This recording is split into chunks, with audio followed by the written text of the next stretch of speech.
Yeah. 3-6, mafia. Yeah. Whoa. Hey. Yeah. Whoa. Say what? Whoa. 3-6 mafia. It's going down. Y'all know what time it is. We ain't playing with you. In the club, in the street.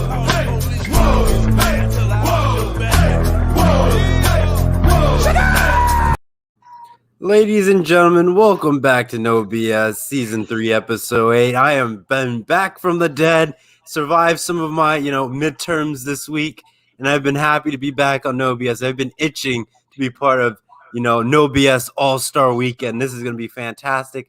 I'm going to start off before we, welcome everybody to tonight's show is some opening announcements.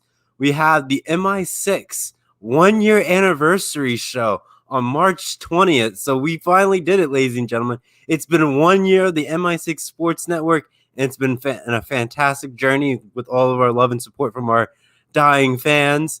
And, one other thing is, make sure you check out the MI6 YouTube channel. You catch all the shorts from all of our amazing episodes on tonight's show, as well as other shows in the past. So if you love our takes and want something a little bit shorter instead of a long, 90-minute show, definitely check out the MI6 YouTube channel. But let's go into our host tonight. Isaiah, how are you doing, my good sir?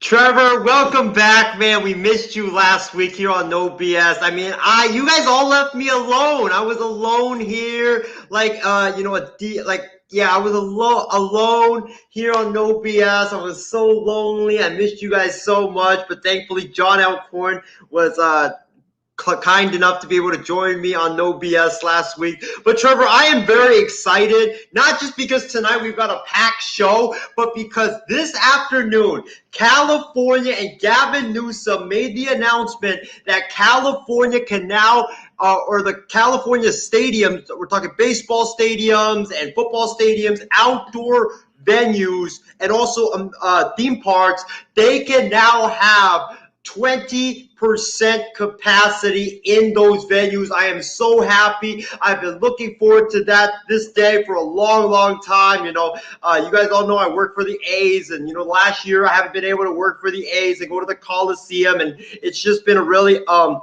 terrible time. But now I'm back. I get to go back to work for the A's, and it's just a glorious time to be alive right now. And I'm so glad that I get to go back to work, and I've been looking forward to this for a long, long time. So it's a great day, man, and looking forward to a great show. Hey, fantastic that things are opening back up in California, and you're getting your opportunity to go back and do what you love in the sports industry and just getting that fantastic experience. And I'll go to Furman. How are you doing tonight, my good sir? Oh, it's been a busy week for me, just like you. And, I'm glad to be back. And I want to thank Isaiah for keeping No BS alive in the past 1 or 2 weeks in our absence. Well, and another thing I want to mention is now that the A's are at 20% capacity, or at least they're planning to open 20%, I need more of those A's tickets, Isaiah. We need to get back to those games, and I can't wait to take more selfies with the foul post and everything out there, man. And hopefully one day we're going to catch a foul ball. Right, Isaiah?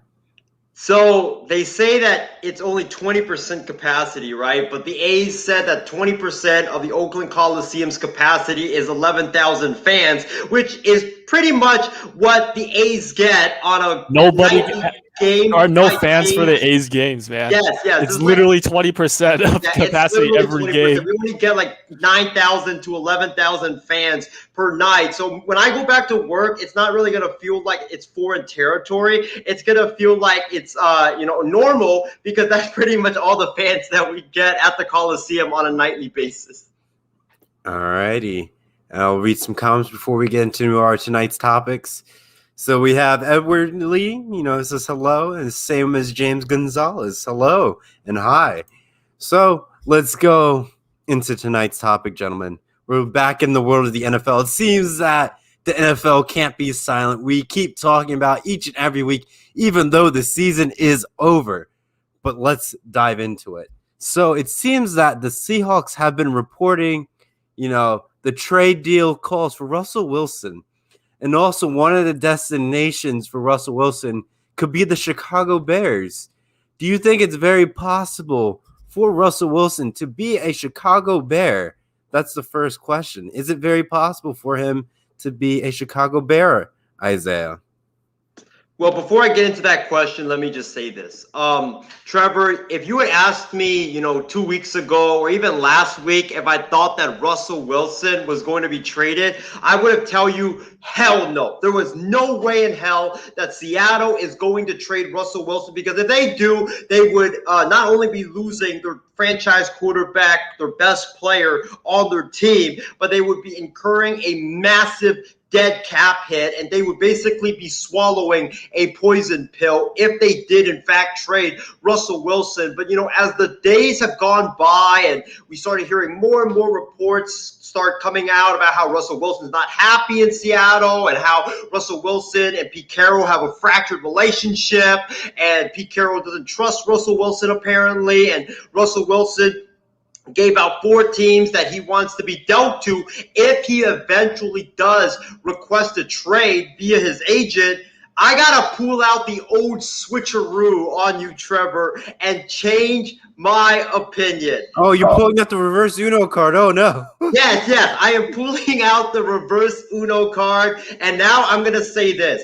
I believe that now it's only a matter of time until Russell Wilson gets traded, because you guys remember what happened with James Harden and the Rockets and that ugly divorce that they got into like 3-4 months ago. I believe that this situation is heading down that path. First, if you remember, with the James Harden situation, you started hearing rumblings out of Houston that James Harden was unhappy, and everybody shot that down, saying, oh yeah, there's no way that James Harden is going to be dealt. There's just no way the Rockets are going to do that. Plus, who's going to take on his salary, and who's going to give up like so much for James Harden? And that's exactly what they were saying about Russell Wilson a couple of weeks ago.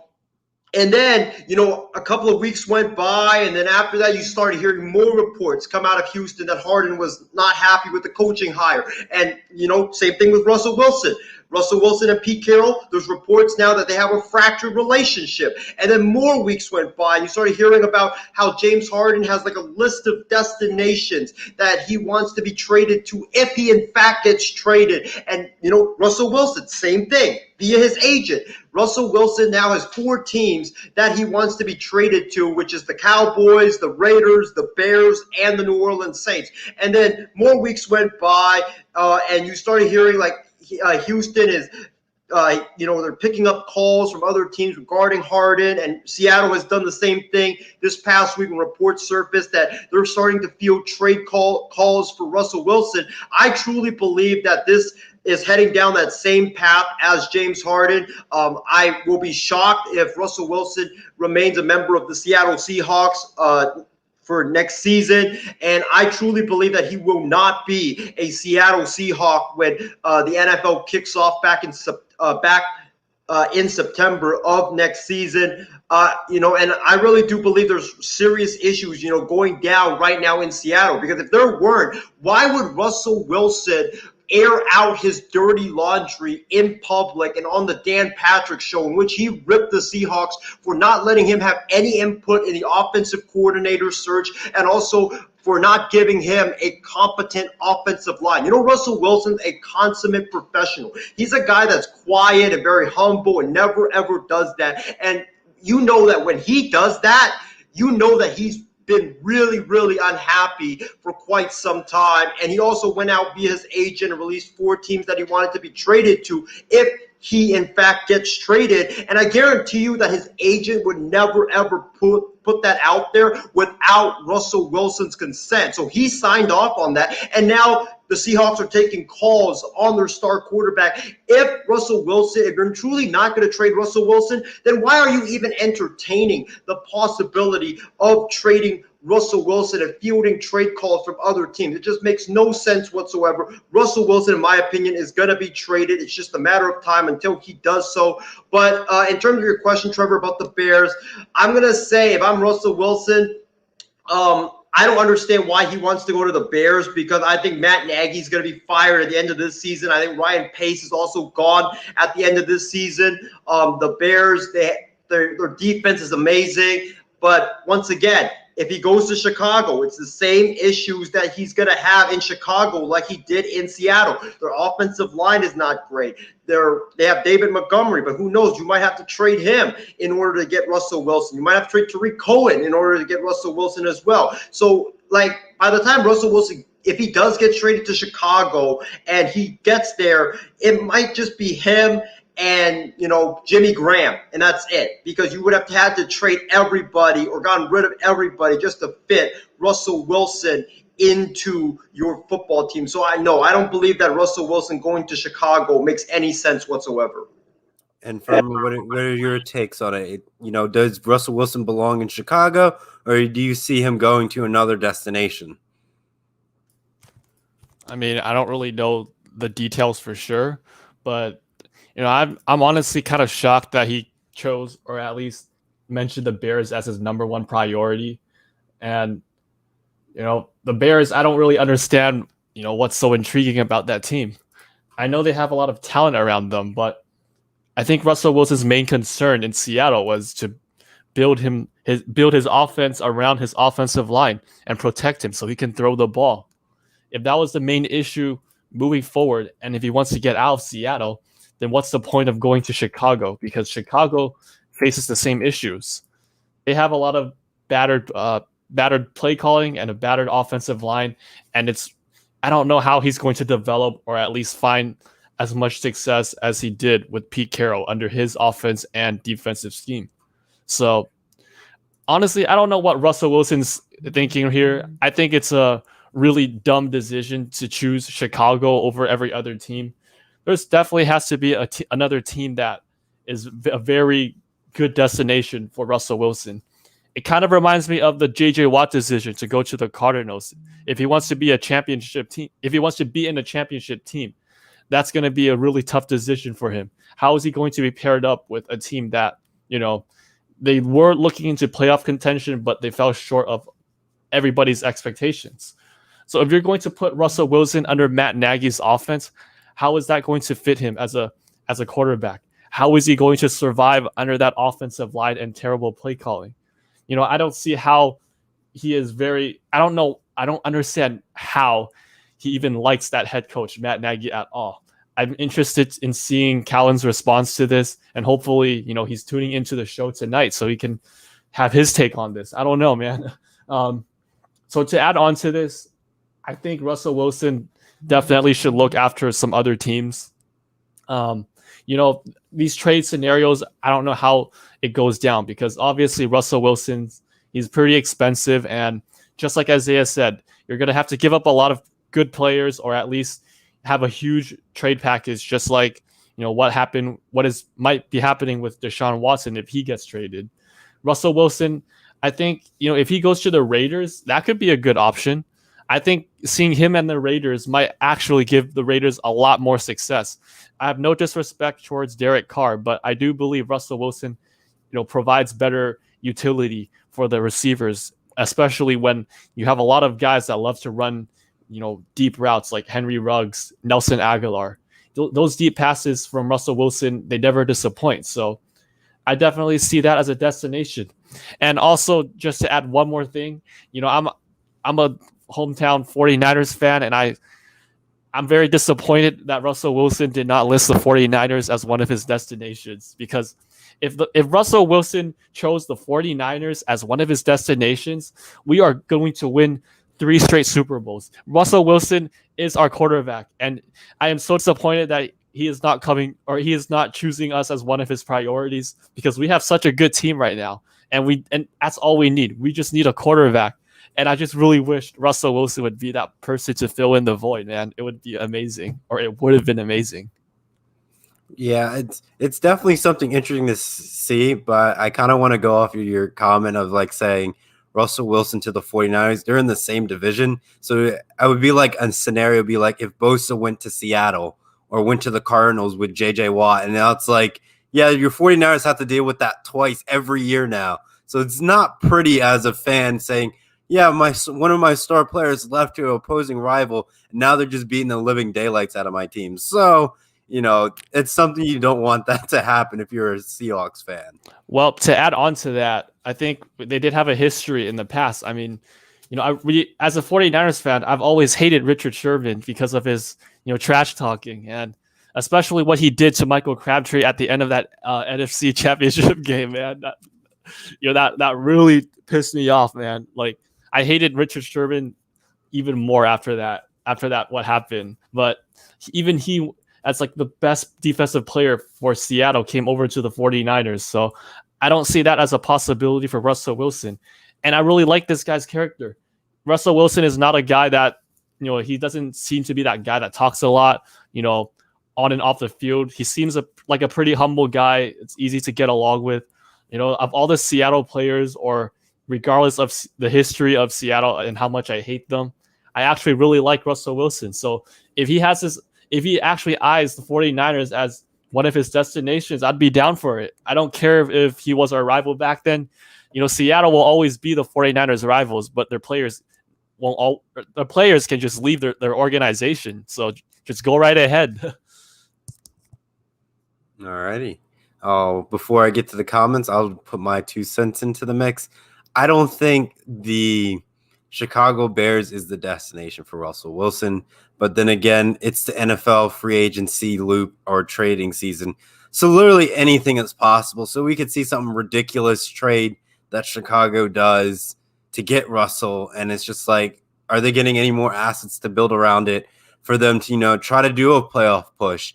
But at the same time, Tampa Bay is still somewhat loaded. We'll see what they get in this offseason as well to see if they can go back-to-back in a Super Bowl push. But at the same time, the Bears have to go through, the Vikings and the Green Bay Packers and potentially the new renovated Lions. But we'll have to see how that one unfolds out. But I just think Russell Wilson is probably going to go to a team that has enough pieces to be that's almost already in the playoffs, or like in the outside looking in, that was like a team that was 7-9. They were looking on their way in. They just needed a quarterback to get them over the hump.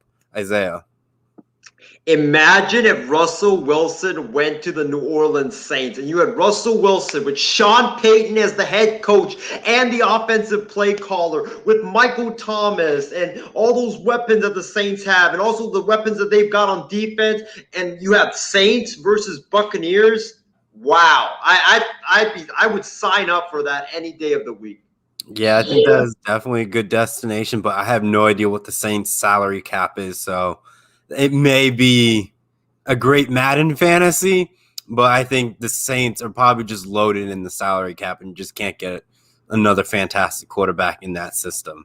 But I will go through some of our fantastic comments tonight. So we're going to start off, with James Gonzalez, who says anything is possible, but I don't think, there's, anything that Seattle can get from Chicago unless it's like Mac. So I don't know. Like, it's really hard for Chicago to really, make a steal for Russell. It'd be a lot of draft picks, I would assume. Isaiah? About that potential trade, if that happens, the Bears aren't really, getting better. They're actually going to be staying the same, because you lose one great player on defense and you just bring in one great player for offense. So you're basically not, going anywhere. You know what I mean? Like, you're staying neutral. Mm-hmm. Casey King says, yes, I know. Yes, now I could see Russell getting moved as things are getting ugly. To whether or not where he goes, but it's definitely not going to be the NFC West first. So obviously we have all the other divisions. Who would take him? We all thought, Big Ben wasn't going to get re-signed. I could see Russell Wilson put on that, black and yellow, and that would have been a more dynamic division to watch with Baker Mayfield, Joe Burrow, Lamar Jackson, and now you have Russell Wilson in that mix. That just seems like a lethal division to be a part of, I would say. And then you had Edward Lee saying that the Seahawks discuss about, trading Russell Wilson. But the good one that Casey King has put down is Russell Wilson for Derek Carr. Gentlemen, what do you think about this? should the Raiders trade Derek Carr to get Russell Wilson? You know, if I'm the Seahawks, I do it. I do it because, like I said, the situation with Russell Wilson is just getting uglier and uglier by the day. And you just don't want that in your locker room. If Russell Wilson's not going to be 100% committed to the Seattle Seahawks, and he's going to have all these problems with coaches and assistant coaches and stuff like that, I do it.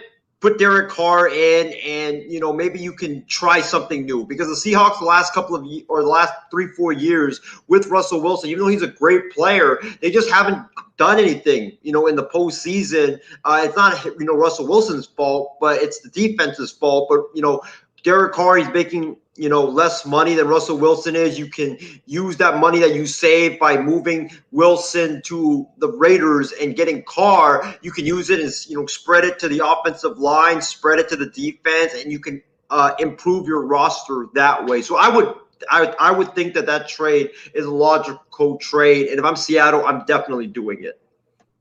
And Furman, what about you? Do you think the Raiders should trade for Russell Wilson?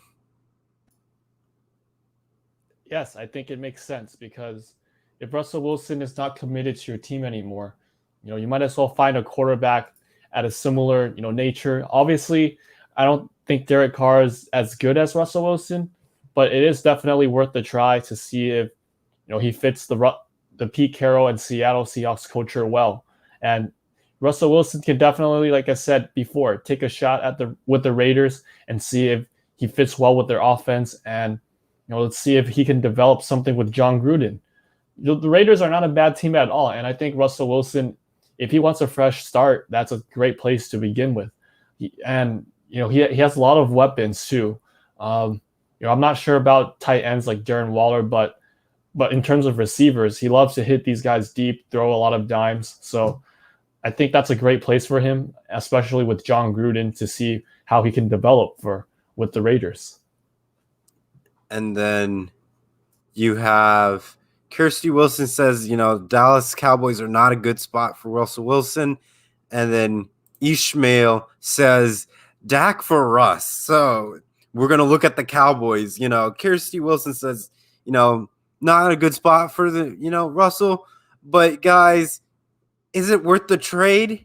Because I know they have Andy Dalton as the second string. Do they just want to get Russell Wilson as another quarterback? Because it'd be starting to look at like the Raiders at that point, just getting all these quarterbacks that were former starters, and now you just have a starting lineup of quarterbacks on the bench at this point. But I'll go to Isaiah.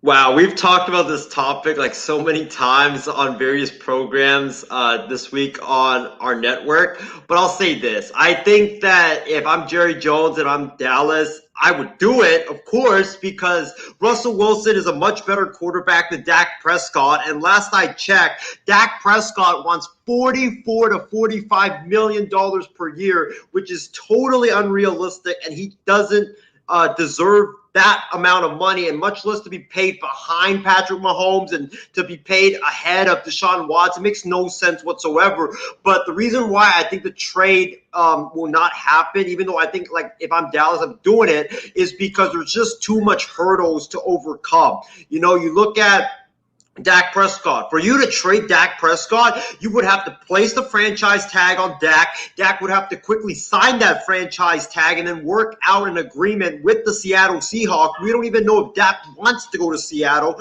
And then, I don't know, Dallas might have to give up probably Dak and maybe a first-round pick and other stuff as well. You don't know. I don't know if Jerry Jones would want to do that. Plus, Dallas, they don't really have that much salary cap space, so they would have to, release a bunch of players or trade a bunch of players to clear that salary cap to get Russell Wilson. It's a logical trade, but there's just way too many hurdles to overcome.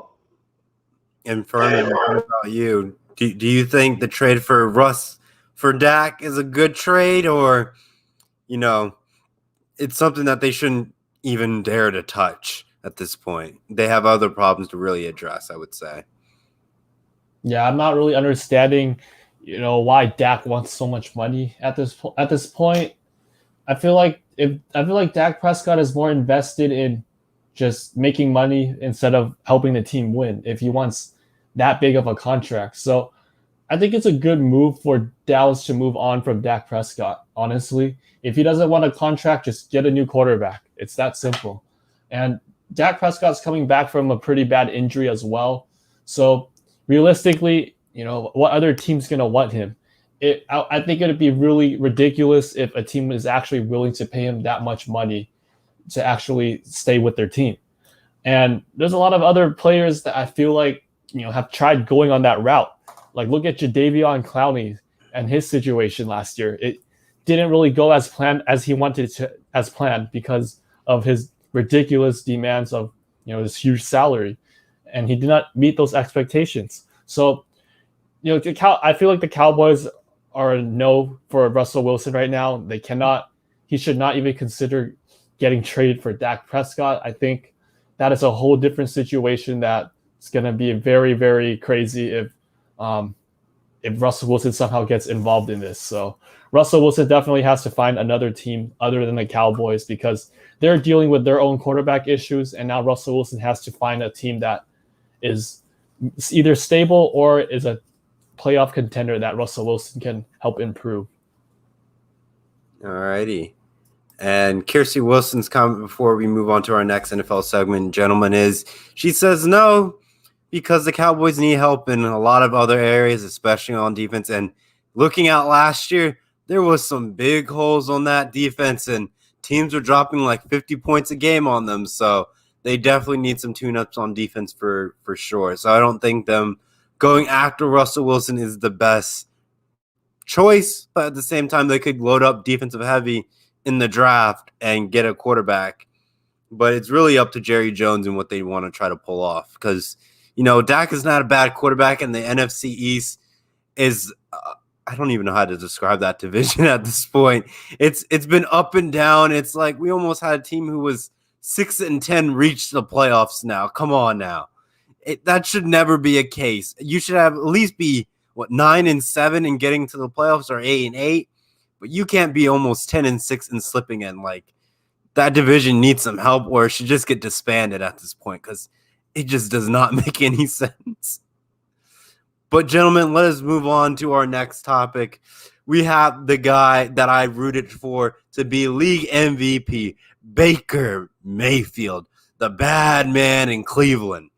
So, he's looking on his contract extension.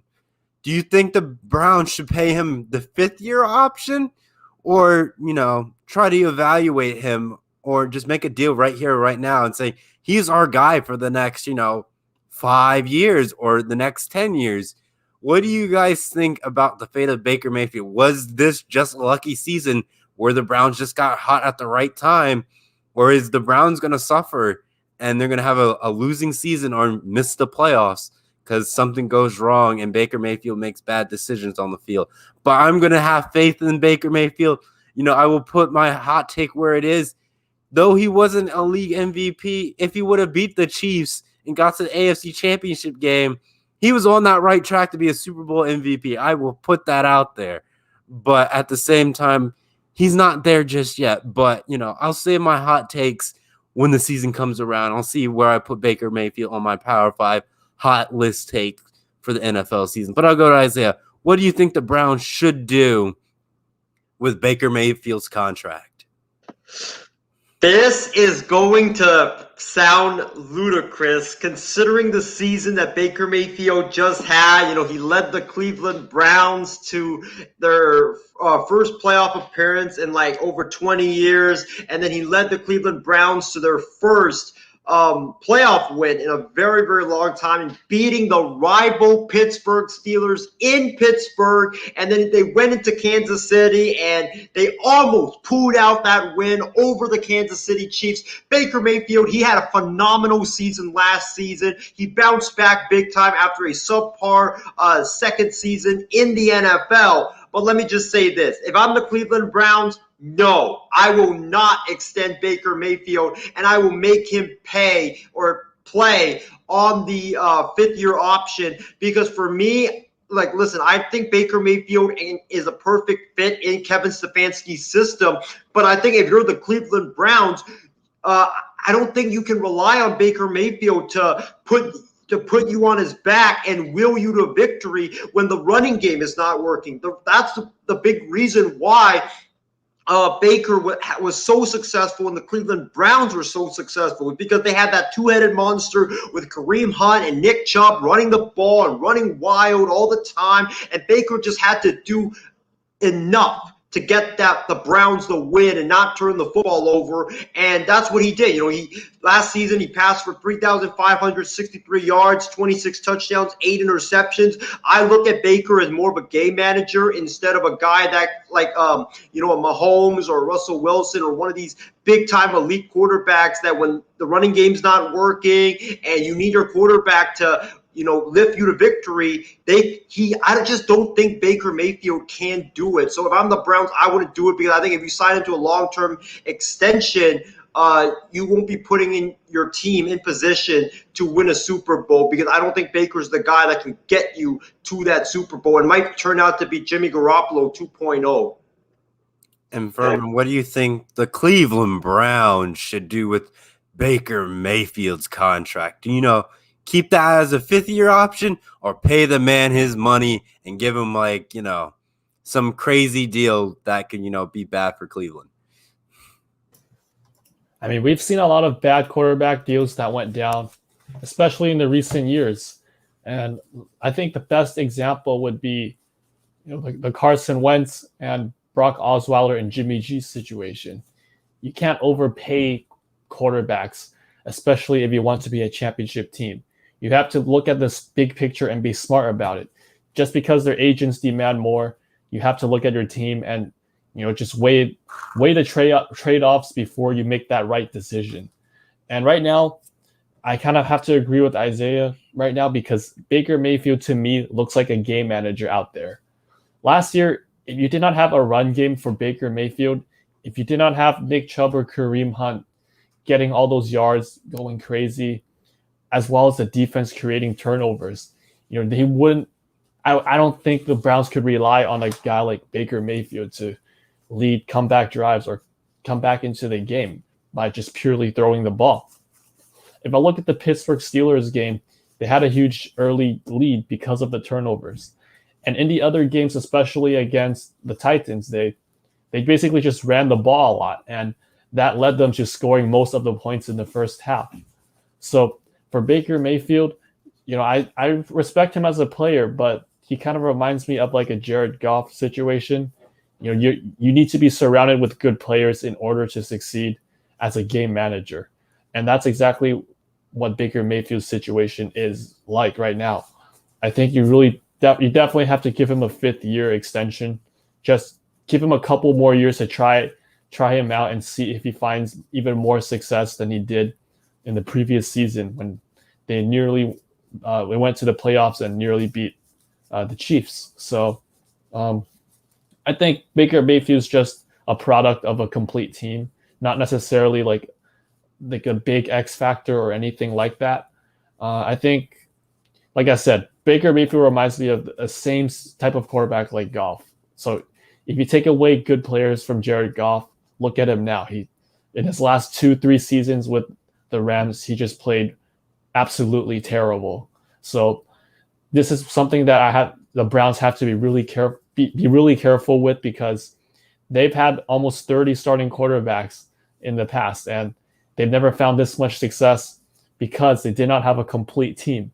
And that is not because of Baker Mayfield, in my opinion. That is because of Baker Mayfield as a product of other good players on their team right now. That's what led to their successful season last year. Yep, I do agree with you on that. I'm leaning more towards a 5th-year option.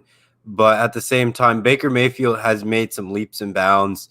Like, they lost OBJ this season, out for the season, and they lost Nick Chubb for a good portion of the season. So they were down to just Kareem Hunt running in the backfield with Jarvis Landry going over the top. So it's like, the Browns had some issues this season, and Baker Mayfield was still able to excel, though he had some key games where he ended up falling short. So it's like, it's really hard to see where Baker Mayfield lies, because, when they played the Ravens the first time, they got blown out of the water. But when you look at the second time when they played the Ravens, it was like, an NFL Classic game. Like, it was a shootout, like, for the division at that point. It was like winner takes all. If Cleveland won, Ravens would have been eliminated for the playoffs. If the Ravens won, they keep their hopes alive. It was that type of game, and we saw that in the eyes of Baker Mayfield, trying to give everything he had to prevent the Ravens from reaching the playoffs. So he is that quarterback that winning. He has that swagger of a quarterback, being young and, rejuvenated as a quarterback. So he has the, I should say, energy to do it. He just needs to be consistent. I think if he has another consistent year and gets to the playoffs like he did last year, and he gets to it, I don't think he has to win the wild card game. If he wins the wild card game, that just it's more of an incentivized saying, all right, Baker Mayfield can get to these games. What else do we need to get to, beyond to an AFC championship game? Because we all know when you get to that AFC championship game, it really just comes down to experience and like how you manage that game. And I know Baker Mayfield doesn't have the experience to manage a game like that, though he had, in his college years, he was fantastic at Oklahoma, battling out with Georgia in the Rose Bowl, though they ended up falling short. It shows that Baker Mayfield can hang in big games for sure, but I think he's just going to fall a little bit short because the NFL coaches who reached the AFC championship game have been there many times going up against a rookie quarterback and a young Cleveland Browns staff. So we'll have to wait and see what they have to do in that sense. But I'll read some of our comments. Austin Morrison says the Browns need to wait on extending Baker Mayfield. He needs to put together another good season for me to believe they should extend him. I agree with you, Austin. Definitely needs that another season to, sit there, more like marinate and be more mature in the NFL and be in that quarterback position. So he has that consistency factor in reaching the playoffs each and every year. Isaiah. He needs to prove that last season wasn't a fluke. You look at what Jimmy Garoppolo did back in 2019. Jimmy Garoppolo had a fantastic season in 2019 in terms of stats-wise. But this season, he couldn't stay healthy. And the year before last season, he couldn't stay healthy as well. So, also Jimmy wasn't good when he was healthy and on the field. So I just want to see a bit more consistency from Baker Mayfield before I give him that long-term extension and a long-term contract. So I don't look like I have egg on my face when, I extend him and then, a year later he proves that the year that he had that subpar season was actually his true self and that last season was a fluke. And then we have Casey King. Isaiah, is your screen frozen or is it just me?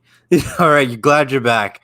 I thought my internet was going to cut out, in my six in our technical difficulties here, ladies and gentlemen. I thought I would have had to host this show for you because after I finished, I was like waiting like a couple seconds. I was like, is Trevor even back? Is he back? But glad to have you back. All right, I'll read Casey King's comment. He says, I bet if the Browns traded Baker Mayfield to the Niners, you'd probably get a Baker Mayfield's jersey. Would you, Isaiah? If Baker Mayfield went to the 49ers, would you get a Baker Mayfield jersey? If Baker Mayfield was traded to the San Francisco 49ers, no way would I get his jersey. And not only that, I would go on the first BART train out of the new Milpitas station in Fremont, and I would go to Santa Clara and go protest at Niners headquarters. Do not bring Baker Mayfield to the 49ers, please, Kyle Shanahan. If I wanted Baker Mayfield or a quarterback like Baker Mayfield, I would stick with Jimmy Garoppolo. And then we have another comment from Casey King. But in reality, he's probably going to, wait on making the decision on Baker Mayfield. I think it's definitely that option. We'll see what the Cleveland Browns do. If they're really confident in him, then you're going to see them try to make a push. But I think get to the playoffs again, be consistent, and that's all they really need to do. Like, him getting to the playoffs is what the Browns need again. And I know that division isn't going to be easy because Joe Burrow is going to be back and Lamar Jackson is trying to go out and improve himself so he's not just a running quarterback. and Big Ben, the seasoned veteran leading the Pittsburgh Steelers, back at it again. So Baker Mayfield is on, I would say, a tough road. And if he's able to have another consistent season, like if he goes 10-6, that is still a successful, season in most people's eyes. And if he misses the playoffs because some other team had some higher record, I wouldn't fault him. I would still give him a decent contract because he was able to be consistent at any point in time. Though it's just like they fall a little bit short, but he had another winning season, so I wouldn't fault him and cut his contract short because he didn't reach the playoffs. He had a good season. You can't fault him. And I think getting to the playoffs, winning the wild card round, getting to the divisional round, and if he wins the divisional round, then it's a wrap. You gotta give the man his money at that point. And Isaiah, let's move on to our glorious next topic with your 49ers.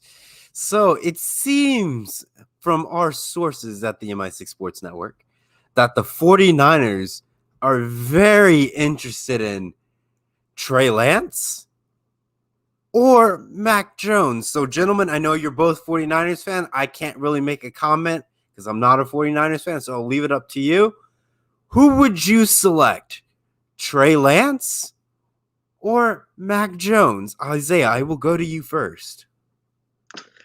Well, I really don't want any of them because Trey Lance, I think he's a project, and I think he's either 1 or 2 years away from being a starting quarterback in the NFL. And I don't trust him because of the competition that he played down in the FCS. And Mac Jones, he had all that talent at Alabama that, even I could have stepped in and looked decent down there in Tuscaloosa, Alabama, with all those receivers, the tight ends, and the running backs, and the offensive line, and the play calling by Steve Sarkisian. So, honestly, when I look at this question, if I had to pick one, I would probably say it's Trey Lance because I'm not the biggest fan in the world of Mac Jones. I thought that Mac Jones was the product of the Alabama system. You look at Tua Tagovailoa. He had a great career at Alabama, but when he was with the Dolphins, away from that amazing offensive line, away from the amazing running backs, away from the amazing receivers that you had at Alabama, like Devontae Smith and Jalen Waddle and Henry Ruggs and all those boys, Jerry Jeudy as well.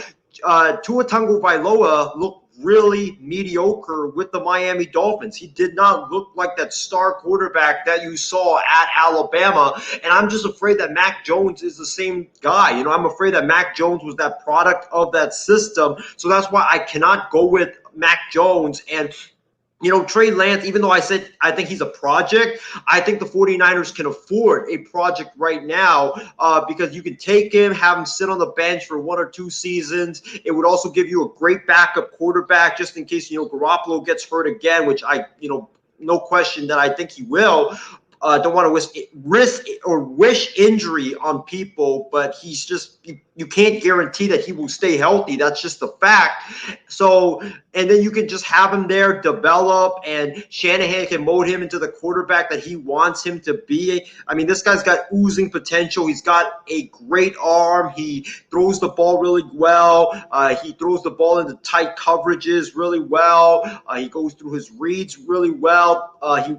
At North Dakota State, they run kind of like a Kyle Shanahan style offense there at North Dakota State. And you've seen quarterbacks from North Dakota State, come into the NFL and have some success in the NFL. Just look at Carson Wentz, albeit, he wasn't the greatest quarterback, but still he had some success in the NFL. So right now I would go with Trey Lance over Mac Jones because I think that Mac Jones is just a product of the Alabama system and he's not really that great of a quarterback.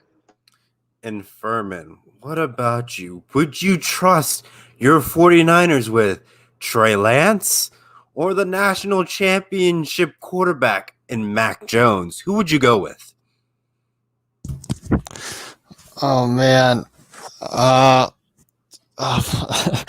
Please do not bring up Mac Jones with the 49ers ever again because I don't want anybody to jinx this right now. Please do not if you're the 49ers right now, like I have this really weird gut feeling that they're going to do it. But please do not draft Mac Jones. Like literally, if you draft Mac Jones, I am going to boycott half of the 49ers games next season. They have 17 games. I'm getting out of 8.5 of those games, man. I'm not coming back to them because you are ruining your team if you're going to draft Mac Jones, who's basically going to stand and get destroyed and crushed by our lack of offensive protection in the pocket for all of our quarterbacks. I don't want to see another Jimmy G, basically. And this is literally, Mac Jones is literally, he has a completely stacked he had a completely stacked team in Alabama, and I do not want to see him with the 49ers because I don't think he's going to have the same success. Like, I feel like Mac Jones is like one of those spoiled kids who literally got spoiled in the football field. Like, you literally have the perfect offense, the best, even like I keep forgetting. I think Devontae Smith won the Heisman, right? Like he if your receiver wins the Heisman Trophy, that tells you how stacked your team is. You have literally Najee Harris, who's like Derrick Henry, like 2.0. He can't be stopped. So basically, your entire offense is loaded. I mean, how does that not make you a great quarterback? It does, and that's why I feel like whatever he did in college, it was way overinflated, and he should be a very careful prospect if someone like, especially the 49ers, are going to draft him. And I just have this feeling that they will, because Kyle Shanahan, he has this weird taste of quarterbacks, and whenever he picks them up, it just doesn't work. It just doesn't turn out well. Like, look at Jimmy G, look at CJ Beathard. It's just, I don't understand any of his logic behind all of those decisions. So, I mean, if this is just a choice between the two of these two quarterbacks, I would definitely choose Trey Lance. Like, I don't care what anybody says about, his competition or kind of how his quarterback background doesn't fit well in the NFL. I do agree in those aspects, but he did play really well, when he actually had, a good team and also displayed his best performance that 1 year. He did not have any turnovers, and that's exactly what the 49ers need from a quarterback. He's also very mobile, and that's exactly what the 49ers also need, especially if their offensive line cannot protect the quarterback for more than 2 seconds. We need a quarterback that's fast enough, that can scramble and do a lot of things with their feet. So this is definitely a quarterback that I would target. If it's a 12th pick and he's the only first-round prospect left, I would definitely take him. I believe, amongst all the top prospects, Trevor Lawrence, Justin Fields, Zach Wilson, and Trey Lance.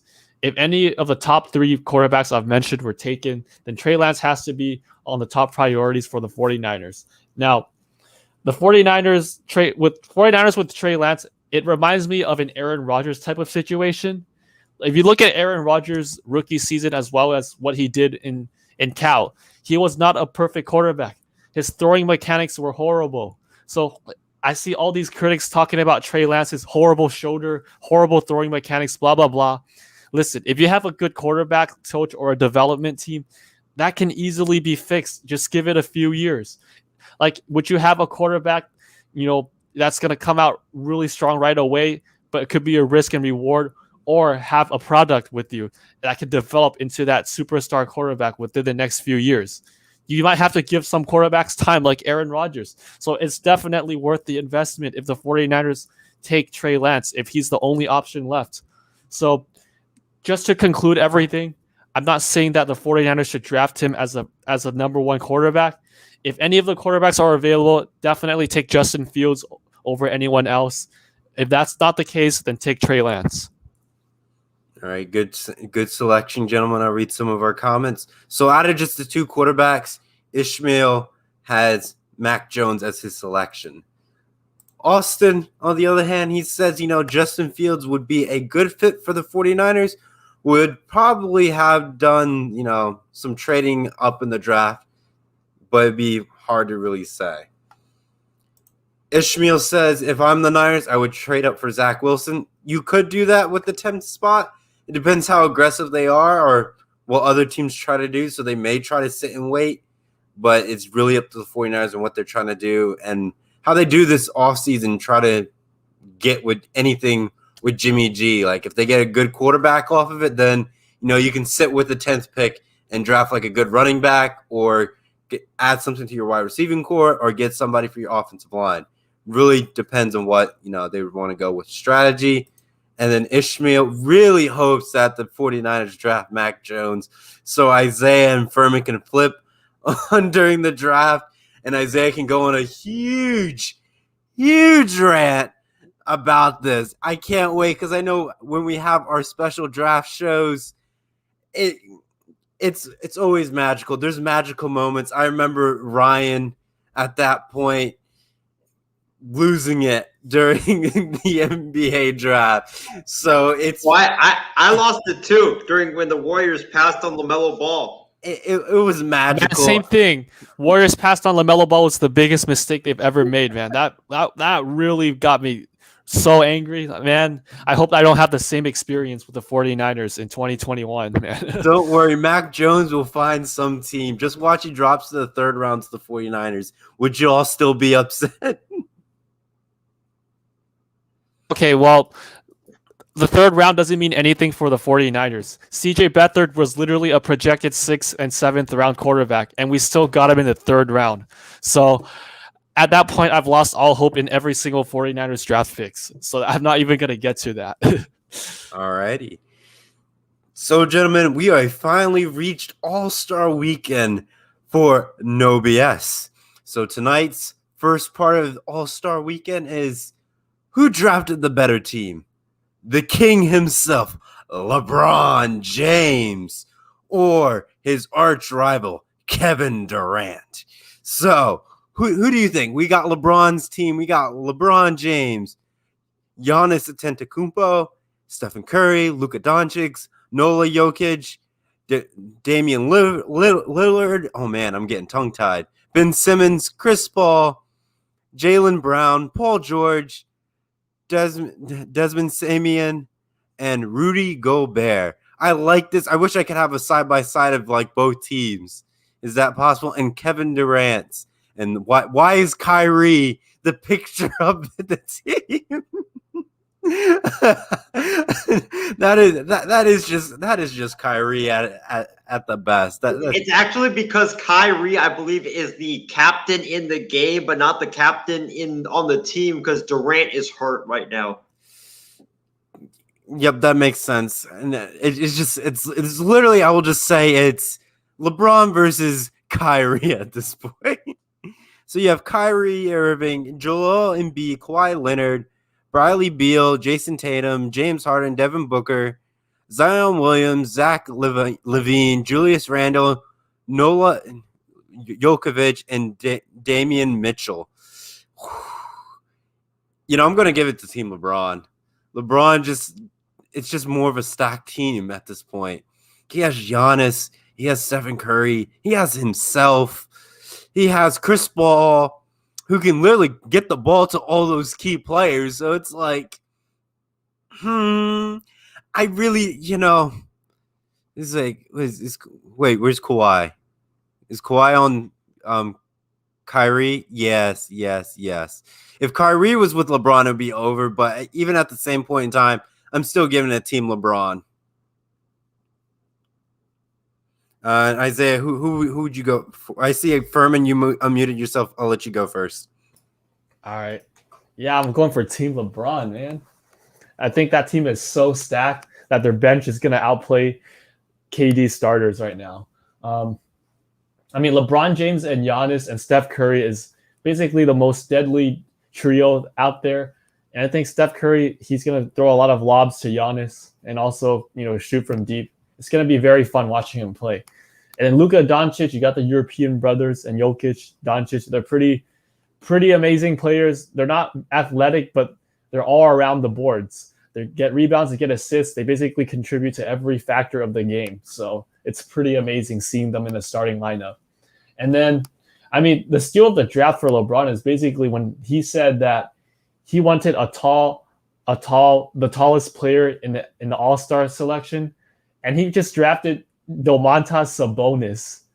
Like, if if LeBron is delusional enough to say that and not draft Rudy Gobert, KD should have just drafted Rudy Gobert right away. Like right now, I don't see any. I don't see any centers on KD's team right now besides Nikola Vucevic. So Zion might be able to take on Sabonis, I guess, but what about Rudy Gobert? Like you're gonna literally have two guys that are gonna stuff the paint when all the reserves come in for KD. It's not gonna be a fair match for them. And I feel like KD really messed up on this draft. And I feel like most of the reason as to what happened is mostly because of bias, I guess.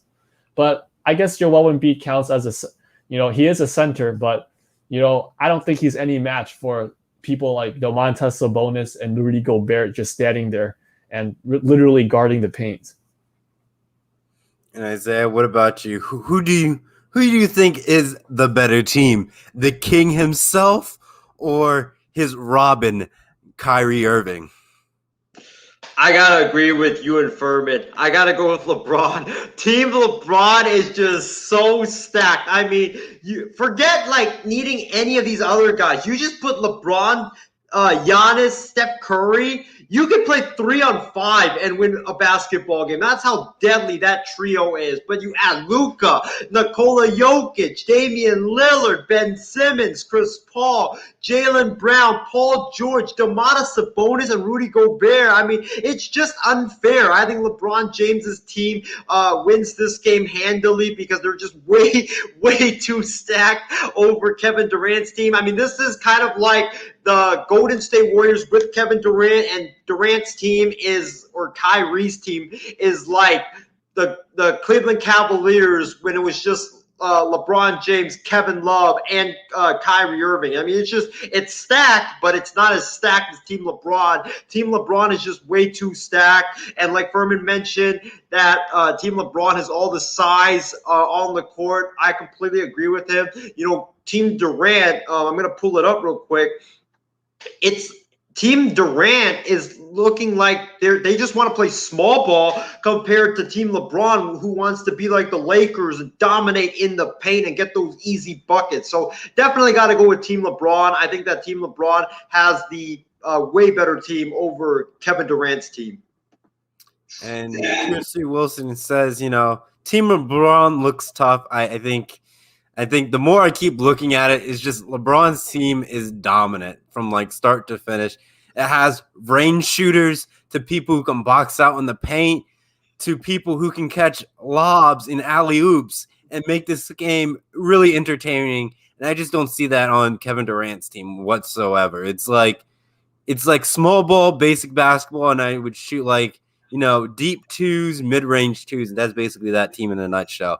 Where LeBron's team, I will dunk on you and will score points and make this entertaining for everybody. And then Austin, he's coming for you, Furman. He says, did Buddy just say Luka was an athletic? He's been hooping with the pros since he was 15. How do you rebuttal? Hey man, I'm still gonna stick with what I said before. I don't think he's athletic at all. Just same thing with Nikola Jokic. But that doesn't mean that they're not good players. Luka Doncic can still score without being athletic. Like his moves are not very fast, but he uses a lot of size to basically create separation for especially his step backs and floaters. And also he's able to provide a lot of utility, passing the ball, rebounding, literally grabbing boards at every possession, just like Jokic. They're not like, they kind of remind me of like Dirk Nowitzki, where they kind of have these kind of, bigger size moves, but they're honestly, they're still able to score. So they're still very great players. I'm not discrediting them for that.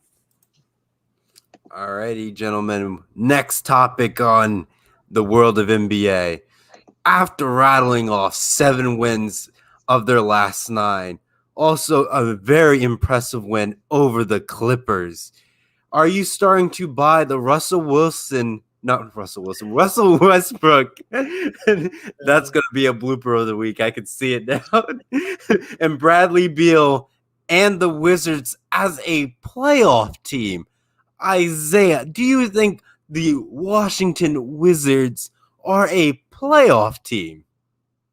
Yes, I do actually. And the reason being is because they are in one of the weakest conference in all of basketball. I mean, you look at the Eastern Conference right now, from number 5 to number 8, you could see like 4 teams in the Eastern Conference make the playoffs with like, you know, 500 records or losing records. That's how weak this Eastern Conference is. You look at the New York Knicks; they're 19 and 18. The Miami Heat 18 and 18. The Charlotte Hornets, who weren't supposed to be here at all, but LaMelo Ball and Gordon Hayward has done an excellent job leading this basketball team. They're 17 and 18. The Raptors have struggled. They're 17 and 19. They're the 8th seed. And then the Bulls are 16 and 18. The Pacers are 16 and 19. The Hawks are 16 and 20. The Wizards, they're right behind them at 14 and 20. I believe they're right now just 2 games back of potentially being the 5th seed in the Eastern Conference. That's how weak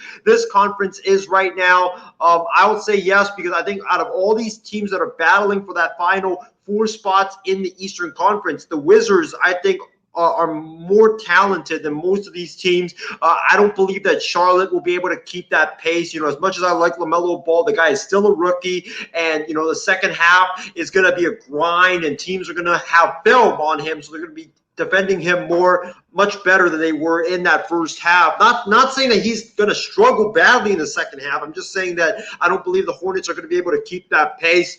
The Raptors, I don't really know what to make of them, because they've been really inconsistent all season long, and now there's rumors that Kyle Lowry might be on the trading block when it comes to the trade deadline on March 25th. So if they deal Kyle Lowry, that's going to be a big loss for them. And I don't think the Raptors will have that much ammunition to make the playoffs. The Hawks, they just fired their head coach. They are in disarray right now. The Pacers, I'm not really a big believer of the Pacers. I like their team, but, I just don't think they have more talent than what the Wizards have with Westbrook and Beal and Rui Hachimura and Denny Avdija and those guys. And you look at the Knicks. I don't know. I like the story of the New York Knicks, but I just don't know if they can be able to or keep that pace that they're on right now. So I see the Wizards, getting one of the final 4 spots in the Eastern Conference. You look at their upcoming schedule for the second half, and it's not that bad actually. They start the second half at Memphis, and they have the Sixers, then the Milwaukee Bucks, the Bucks again, and then they host Luke Walton and the Sacramento Kings. Then they have the Jazz, the Nets, the New York Knicks a couple of times. Those 2 games are going to be very, very vital for playoff positioning in the East. And the Pistons, they just bought out Blake Griffin. They're not a good team. The Pacers, another one. The Hornets, the Pistons again. And then they have Dallas, then the Raptors, Orlando. Sorry, Trevor. I think that the Wizards are going to beat your Orlando Magic. And unfortunately, I don't think your Magic are going to make the playoffs, unfortunately. Sorry about that, my man. And then you just look at their schedule. I mean, it's really easy down the stretch. You have Cavs and Thunder and Thunder again, and Hawks and Pacers and Cavaliers again, and Hornets again. It's just a really easy second half schedule for the Washington Wizards. They got through their brutal first half schedule, and if you look at what they've done, they've rattled off 7 out of 9 games. They're red hot right now, and it looks like they found their chemistry. So I truly anticipate that the Washington Wizards, when all is said and done, I think they will end up getting one of the final 4 playoff spots in the Eastern Conference. And Furman, what about you? Do you believe the Washington Wizards have an opportunity of reaching the playoffs? No, I don't. Because I don't see any talent in the Washington Wizards besides Bradley Beal. Russell Westbrook literally has his worst season in the NBA in his NBA career right now. He can't shoot the ball, especially from free throws. He's literally breaking like half of his free throws right now. He kind of reminds me of Lonzo Ball's first 2 years with the Lakers. Like Bradley Beal literally averages 32 points a game because that's literally how much points he has to put in every game in order for the Wizards to win. They also lost a lot of talent. Like Thomas Bryant, who went down with an ACL. So I don't really see this team going far into the future. And unlike what Isaiah said, I don't think that's an easy schedule for them. So I'm looking at the Eastern Conference right now, and there's a lot of surprises because a lot of these teams that I expected to do well are actually struggling a lot. And there's also teams under 500 that are making it into the 8th seed and above. But these teams, I feel like, are very, very competitive compared to the Wizards. So I'm actually very surprised the New York Knicks actually made it this far into the 5th seed. That's a very, very big surprise for me. I think Julius Randle's having a great breakout year, as well as the role players. They're providing a lot of ground for, just the New York Knicks offense. Emmanuel Quickly, Mitchell Robinson, Derrick Rose, and also Reggie Bullock. And RJ Barrett. They got a lot of talent, developing talent, especially coming into the future. And then Obi Toppin, obviously. So, and as for the rest, I think Toronto's definitely having their worst year, but they're still very competitive. So I don't think any team below the Raptors can really overtake that unless, the Bulls pull off a miracle or something. The Bulls, I feel like with Zach LaVine, Kobe White, Markkanen can definitely try something if Markkanen returns. But let's see. And the Hornets, unlike what Isaiah said, I think the Hornets are actually a great team. This is definitely a team that would be on top of the division in the next 2 or 3 years. LaMelo Ball is playing way out of everyone's expectations right now because everybody said he was going to be a bad defender, a bad shooter, a bad finisher, can't do anything else besides of his size. He's not athletic enough, but look at what he has done so far with his numbers, man. He's literally putting up way above average numbers in three-point shooting. Field goals, he's able to finish, just perfect. And then on top of that, his defense, he's actually the top 5 leader in steals this year. So his defense is actually a lot better than what everybody said his defense would be. He is literally contributing a lot on both sides of the court, passing, shooting, and defense. So I think LaMelo Ball is literally going to get better the more games he plays. And yes, LaMelo Ball is not the only player that the Charlotte Hornets have to rely on. But Terry Rozier is literally having his best career season. He's shooting literally almost 50% from 3, I think. He's just literally unstoppable. I've watched his games, and Terry Rozier, when he gets streaky, he literally doesn't miss. And it's pretty crazy. And then you've got literally guys like PJ Washington and Gordon Hayward on that team. This team is literally going to be stacked in the future if they keep the same roster. So there is absolutely no way I see Charlotte Hornets losing their spots from the 7th or 8th seed. And just to wrap things off, Atlanta Hawks, man, I thought they were going to actually take the 8th seed, but they've been a huge disappointment because Atlanta Hawks have one of the best rosters in the Eastern Conference, in my opinion. And somehow I just don't know why they're not winning games. It's just something weird with their team chemistry. Obviously, they fired the head coach.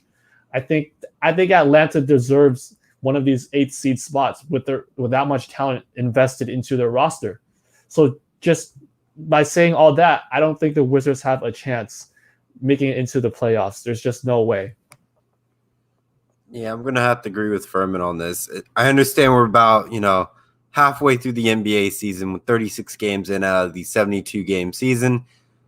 It's going to come down, I would say, the next 25% of the season, how it really shakes down if the Washington Wizards can get their act together. Because at this point, they could fall right off of this nice win streak that they have right now and miss the playoffs altogether. So it's like, how are they going to do in this next stretch is going to be the telltale sign whether this team is going to reach the playoffs or not. So if they decide to fail and, struggle in this next 25% of the season, in my eyes, they're out. There's just too many teams ahead of them, and you have to play your A game each and every week to make sure you don't fall too far behind. At this point, they're only like 2 games back from like the 8th seed, maybe 3 games, clinch a 7th seed.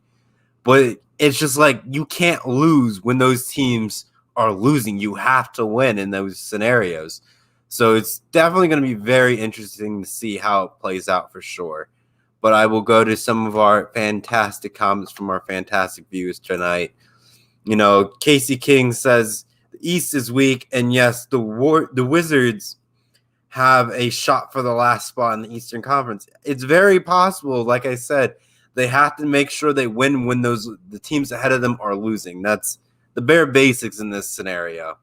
Martin Garcia, he says the Wizards are fine. They were meant to suck. He's a Heat fan. He says, Heat are back, baby. Let's go. With Jimmy Butler being the GOAT. We'll have a discussion with you later on if he's a GOAT or not, Martin. We'll keep an eye on that one. And then Kyle Lowry has put his house up for sale.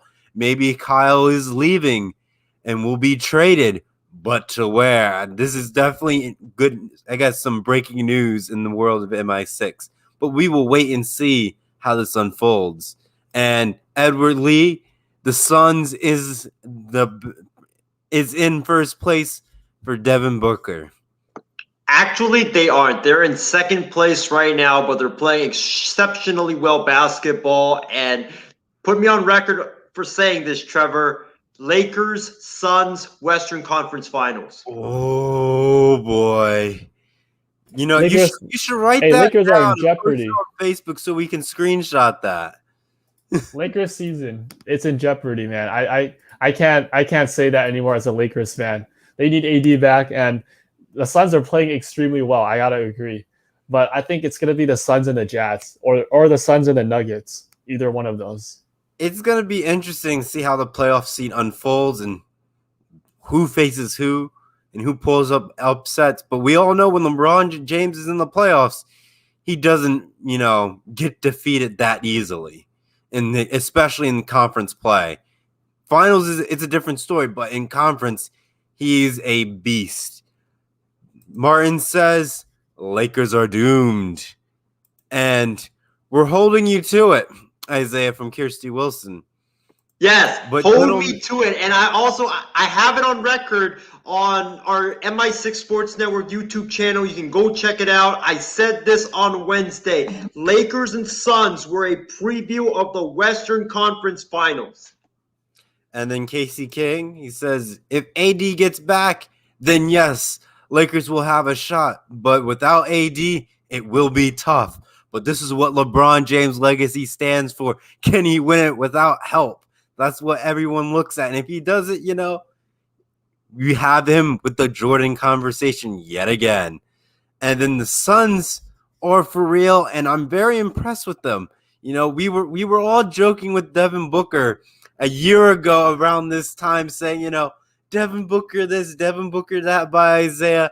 And then he got hot in, the quest for the West at that point and fell short, but he picked up where he left off.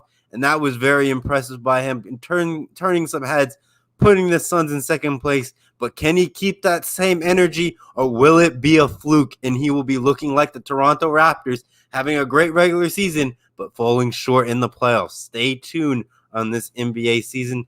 But ladies and gentlemen, we will go to the MLB Summit to Isaiah. But Isaiah, I see you have a comment before we do that. Before we move on, Furman wants to say something about Devin Booker. Go ahead. All right, Furman, go for it. I just got to admit, and I also have to say something about what you just said, Trevor. Devin Booker is not having a breakout season. He has always been a superstar in the NBA, but he has been so disrespected because of how poorly the Phoenix Suns have played in the last 3 years. But look what they did. They just added CP3, and CP3 just made a huge difference to that team. So I'm just going to throw this out here like Isaiah. Imagine if Devin Booker went to the Lakers. Imagine how well the Lakers would have played right now if Devin Booker went to the Los Angeles Lakers. His numbers would be reduced. That's what I would say. He would not be dropping almost 60 points a game every night because LeBron James would not let that happen. He would probably be more on the lines of like maybe 25 to 30, which is still not bad. But at the same time, it's just how deep the Lakers are in their team wise. You have Anthony Davis, who probably would still get close to 20 points a game, but it's just where Devin Booker fits in. He's definitely in that shooting guard role for the Lakers, and maybe even a point guard, depending what they end up giving up in the trade for sure. Yes, that's exactly what you just said. He needs that shooting guard role because who are the shooting guards for the Lakers right now? Like, can you name a single player who can actually consistently shoot the ball without AD, without LeBron? Just name one person out there right now. Nope. I would jokingly say Kyle Kuzma, but we all know where he's at. Dennis Schroeder maybe, but I don't think he has a reliable jumper like Devin Booker. So we need someone like him. I'm just saying. Yep. I'll go to Isaiah for the MLB segment, my friend. Enjoy your segment.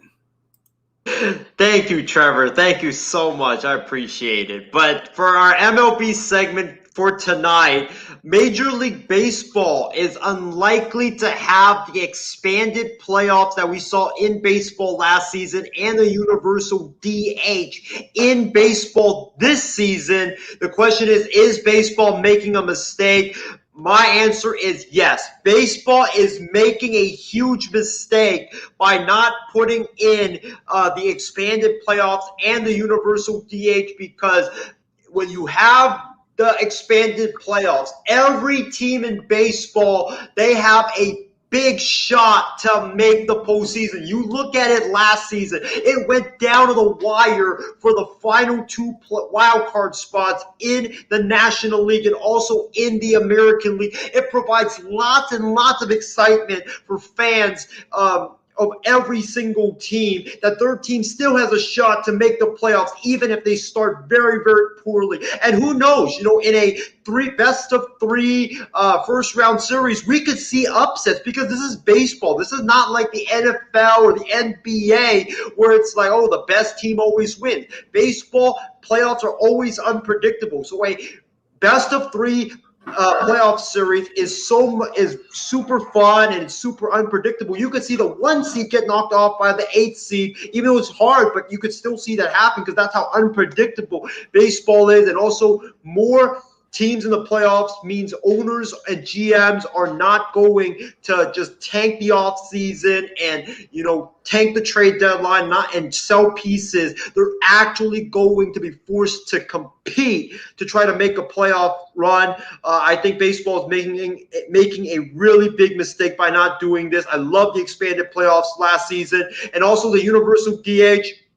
Listen, I am a big fan of the National League game. I like how the National League plays with the small ball and the bunting and all that stuff, pitchers hitting. But I do believe that the universal DH needs to happen, even though I've said in the past that I wouldn't want it to happen, because I saw that, last season when baseball had the universal DH, pitchers suffered less injuries than they would when they were batting. And also, when you have the universal DH, you had guys like Nelson Cruz and Cespedes and Marcell Ozuna, guys that are terrible on the field defensively, but they are really great with their bat that belongs in the DH role. They have more opportunities for jobs instead of just limiting them to 15 in Major League Baseball. I think Rob Manfred and baseball, they're making a huge mistake by not implementing these moves for this upcoming season. I really, really wish to see the expanded playoffs, but it is what it is. It just sucks that it's not going to happen, but baseball needs to expand the playoffs, in my opinion, because right now what we have, I just think that's really little, and I think that if you have an expanded playoffs, it brings more money in, it gets fans more excited, and it forces the owners to spend money. And Isaiah, we got a couple comments trickling it through. Kirsty Wilson has, when the MLB starts to take the steps right for it, they take 7 steps back. Casey King has, he hates the DH and hope it doesn't go into the NL, but I do wish expanded playoffs would stay. Playoffs would stay. I guess I can see my tiredness coming through tonight's show, ladies and gentlemen. I do apologize for the mess ups. Casey King says, to me, if you can play the field more, I am just dying here at this point. To me, if You can play the field anymore, retire. Yep, I'm just going to the Power 5, ladies and gentlemen. I guess I am now tongue-tied. We'll get back to you guys soon. Персональный спутник.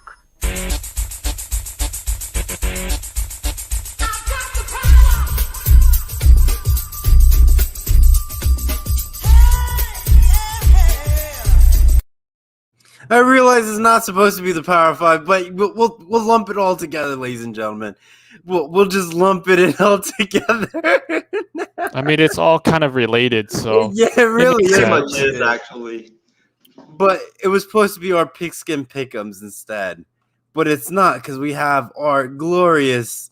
We don't have basketball pick'ems, but it's for All-Star Weekend. So go. I'm sorry. Yes, it is it's our Pick'em All-Star Edition, and we're gonna start with the NBA three-point shooting contest. I can put up the picture right here. We've got Devin Booker, although the breaking news from today, Devin Booker, he's got pulled from the contest. He's replaced by Mike Conley because of a sprained knee, so Booker's not going to be in it now. It's going to be Mike Conley.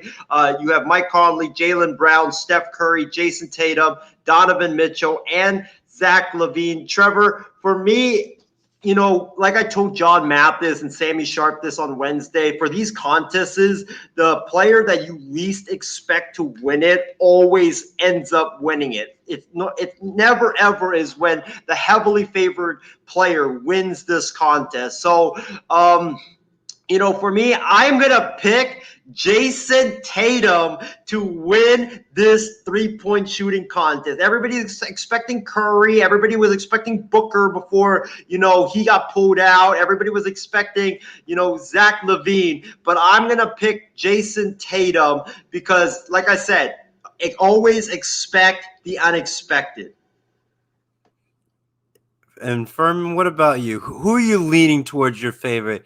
Obviously, Devin Booker is out of the picture, but out of the remaining fine gentlemen, who do you think is going to be the sharpshooter of that night?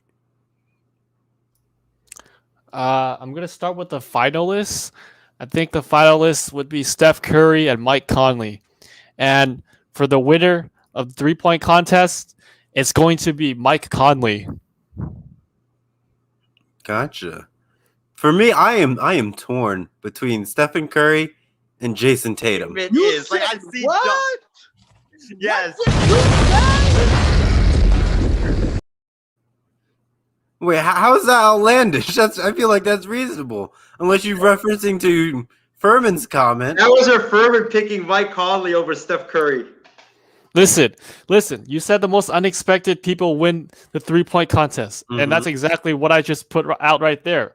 Mike Conley, I've seen this guy play with the Utah Jazz, and he is the most streakiest shooter other than Terry Rozier I've ever seen in the last 2 years of the NBA. If you put him in a three-point contest, if he starts something and he gets something going, he is not going to miss. Trust me. And our fans, Kirsty Wilson's going with Stephen Curry. Edward Lee is going to go with Jason Tatum. And Casey King is going with Curry as well. Now, gentlemen, let us move on to the slam of the dunk. So this is what we have for slam of the dunk. I do not know any of these players. I can't tell you who's going to win. Trevor, you're not the only one that doesn't have any familiarity with these players. That's how irrelevant the dunk contest sadly is right now. AT&T, that is the first mistake. I remember the days was the Sprite slam dunk when I got my nice Sprite out when we got a jam. But just AT&T slam dunk. This is why you know it's bad already.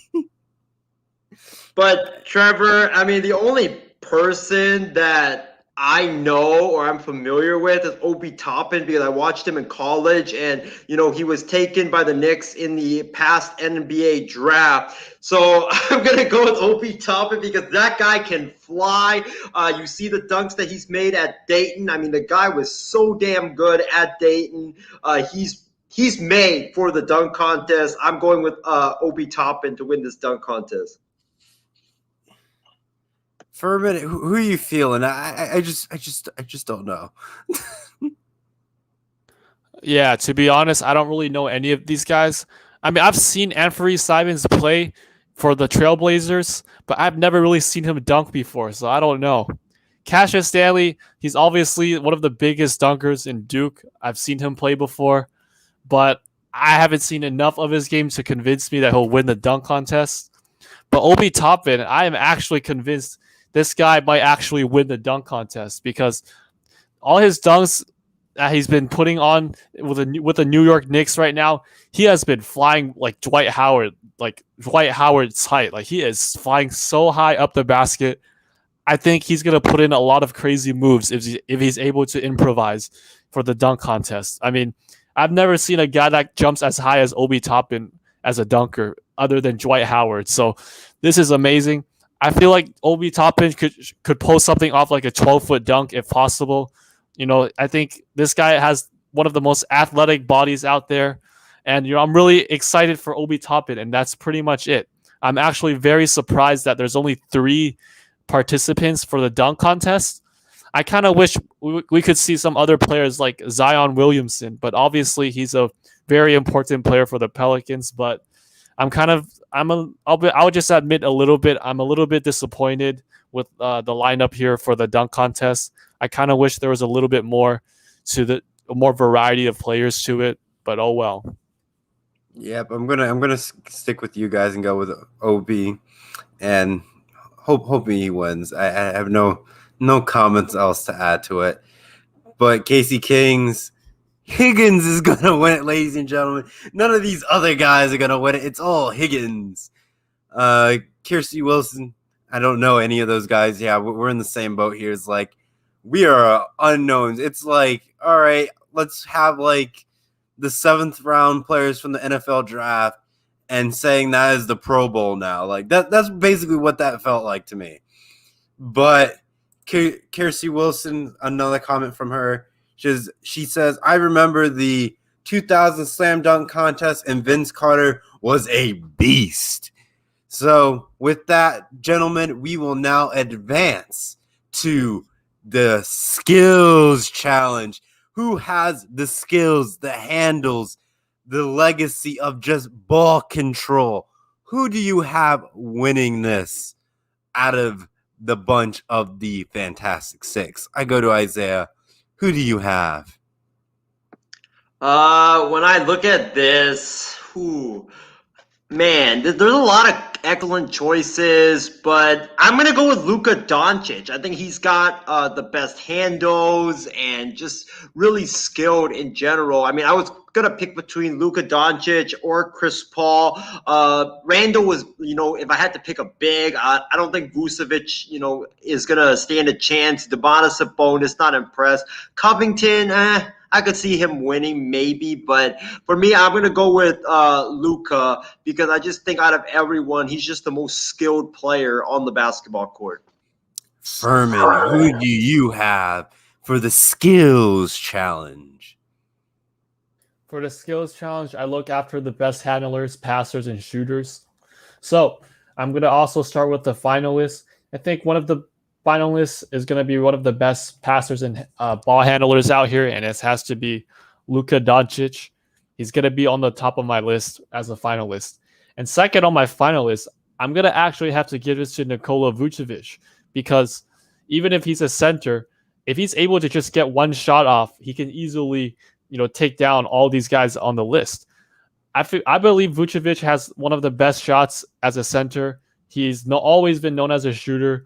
And of all these guys here, I think Nikola Vucevic has the most consistent jump shot, especially as a center. It shouldn't be too difficult to just knock off one simple jump shot at the very end to end the skills challenge.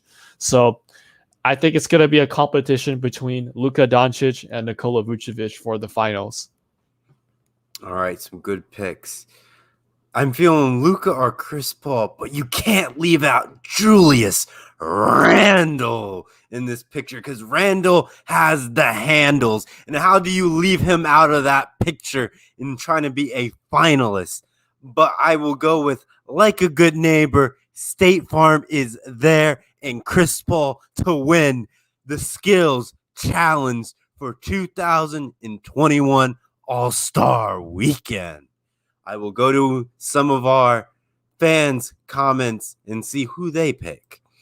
We have, Kirsty Wilson picking Luka, Edward going with Julius Randle Handle to win the Taco Bell Skills Challenge. And Ishmael is going with Randall the Handle to win it. And we have Casey King with Luka Doncic. And that will conclude it for our All-Star Pick'ems, ladies and gentlemen. Wait a minute, Trevor. What? Wait a minute. Whoever said this, I agree with you. I can't believe Alex Caruso declined the invitation. I forgot to mention that. He needed to actually make it to the dunk contest, man. This guy, this bald mamba guy is the GOAT. He needs to show up in the dunk contest. His dunks are amazing. And that would have been so fun if he actually participated in this one, man. I agree with you. Me too. I'm so disappointed that Caruso's not in it. I was so looking forward to when the rumors came out that they were offering Caruso a spot. I was like, please take it, Caruso. Please take it. And then he declined. I'm like, why, man? You would have been so great in the dunk contest. And yes, I already know I triggered the Power 5, so we can just roll straight into it. Because it's that kind of a night, ladies and gentlemen. Because it's no BS at its finest. So we will go to our Power 5. Isaiah, our Power 5 tonight is No BS's all-star lineup picks. So we can select any player from any of the NBA rosters from this year for your all-star lineup. Doesn't matter if they're injured or not. So you can pick the best starting 5 in your eyes for your all-star team. Isaiah, who do you got? All right, so at point guard, I am picking myself to be the point guard of my team. No, I'm just kidding. But when did you get drafted in the NBA? Did I miss something? Hey, I wish, man. I wish I was drafted in the NBA. It would be so fun. But so let's start with the point guard. I am going to go with Luka Doncic, who, like Furman says, can handle the basketball, can pass the basketball, great handles. He's my point guard. My shooting guard is going to be my man, Devin Booker. Devin Booker from the Phoenix Suns. You guys know how big of a fan I am of his. Great three-point shooter. Can shoot the mid-range exceptionally well. He can get his own shot, can drive to the basket. He can also handle the basketball. Imagine a backcourt of Luka Doncic and Devin Booker. I mean, my goodness. And then my small forward position, obviously got to go with the best one, LeBron James, the best player in basketball right now. I mean, if you don't pick LeBron James on your team, you might as well not even pick a team because he needs to be in the lineup. LeBron is my small forward, my power forward, Anthony Davis. We've seen what this guy can do when he's healthy. He is a monster out there on the basketball court. He can shoot the three. He can, drive to the basket. He can block shots on defense. And also, with this, like the 2, 3, 4 spots that I have, I actually get my dream. My dream comes true, Trevor. LeBron, AD, Booker, all on the same team. Like I want to happen in 2023. And then number 5, my center actually. Ooh, this is very tough to pick a center. But you know what? I'm going to go with Joel Embiid. Joel Embiid from the Philadelphia 76ers. Embiid, one of the best centers in the NBA, having an exceptional season. And if I could pick a sixth man, LaMelo Ball. But we're not allowed to pick a sixth man. But that would be my honorable mention of this Power 5. Well, Casey King has something for you, Isaiah. If you're picking yourself, might as well as pick Higgins as your forward. Higgins is an elite player in the NBA, ladies and gentlemen. He's been invited to the slam dunk competition, and now he's going to be in Isaiah's All-Star Weekend. Hey, I beat Stephen Wang 7-0, so I do have credentials out there on the basketball court. And Furman, who will you pick for your all-star lineup? So for my all-star lineup for the point guard, I think I'm gonna have to give this to Steph Curry. He's the best shooter in the league right now, and I think he's the only person that really deserves it out here. He has to be on the list, and he has to be the number one player you have to consider in order to succeed, in order for your team to succeed. So number two, it's the shooting guard. And for the shooting guard, I'm actually going to have to agree with Isaiah. I think the best shooting guard right now is Devin Booker. If Klay Thompson wasn't hurt, I would have chosen him. But Devin Booker is literally the best shooting guard right now in the NBA. He has to be number 2 on my list for my lineup. An honorable mention would probably be Zach LaVine, but I guess we're not allowed to choose our other picks. But for small forward, I think this is also a very tough one because there's a lot of contenders, but I'm going to have to give this to Kawhi Leonard. I know LeBron James is a really good small forward, but he plays multiple positions, and at the same time, he's not a very consistent shooter. And he's also lazy on defense. You can't subtract that from his game. That's something Kawhi will never, ever do. He always plays good defense, and he has a very consistent mid-range jump shot. If you have a guy like Kawhi and Devin Booker on the same team, you just can't stop either of these teams' mid-range jump shots. They're just going to keep firing mid-ranges left and right and never miss. And for power forward, this one is also very tough because there's a lot of great power forwards in the NBA. But I'm going to have to give this to Kevin Durant because nobody can stop his shot and nobody can guard him. This guy is literally the number one power forward in the NBA, regardless of who else might be better than him or win the MVP. It has to be KD on the top of the list because he has the best shot. And honorable mentions for power forward, I'll have to give this to Giannis, but he didn't make the starting lineup because he's not a good shooter, not very consistent. Does have power though. Another honorable mention is Zion Williamson. He's a very good power forward, and if KD retires, he could possibly be the next power forward of the NBA. But the final honorable mention for power forwards is actually Michael Porter Jr. and Jaren Jackson. These two are going to be the next KDs. Trust me. If Michael Porter gets out of his okay, you know what? Michael Porter Jr. is enslaved right now. He is currently being held hostage with the Denver Nuggets. All right, I said that wrong, but he is being held hostage by the Denver Nuggets. The Denver Nuggets needs to let go of Michael Porter Jr. Michael Porter Jr.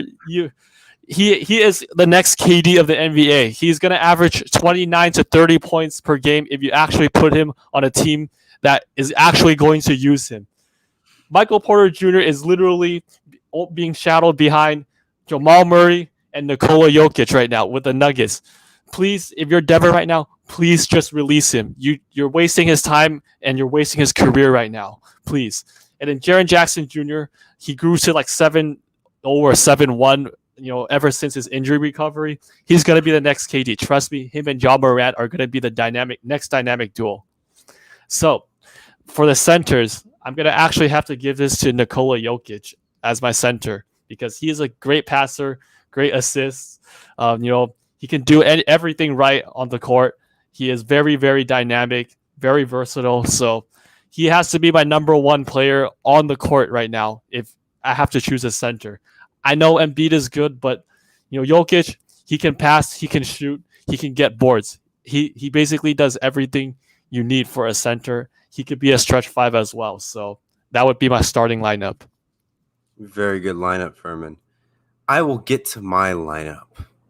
So we have at point guard, like a good neighbor, State Farm is there, and Chris Paul, who will be distributing the ball throughout my team for my All-Star weekend.